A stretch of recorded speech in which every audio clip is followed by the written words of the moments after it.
Nay, ito pala yung maliligaw number 1 ko. Approve ba sa'yo? Hello po, tita. So, ikaw pala yung maliligaw ni Scarlett?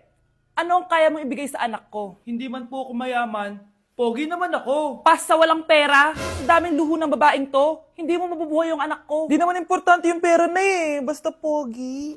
Next! Lu, kung pera to, oh. Hi, tita. So, anong kaya mong ibigay sa anak ko? CEO yung tatay ko. Meron po kaming sports car, tapos malaki po yung bahay namin. Mayaman pero mukhang mabaho. Charger to ah. Bibigyan sana kita ng 1,000,000. Bahala ka dyan. 1,000,000? Hoy, babalik ka dito!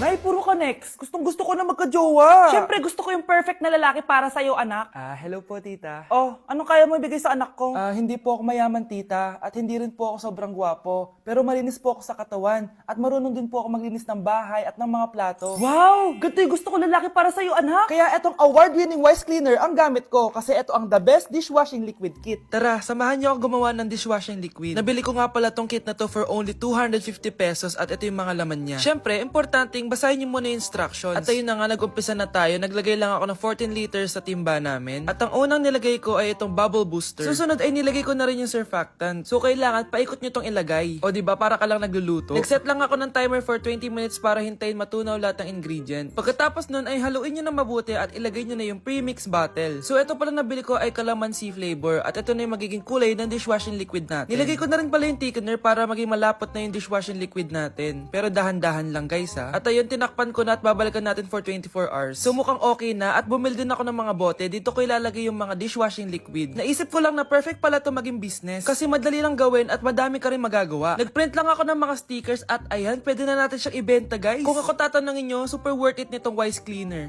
Perfect! Anak, pakasalan mo na to. Sige. Pwedeng kiss the bride na agad. Dapat may 5 apo na ako bukas, ha? Maawa ka naman sa kifi ko, Nay.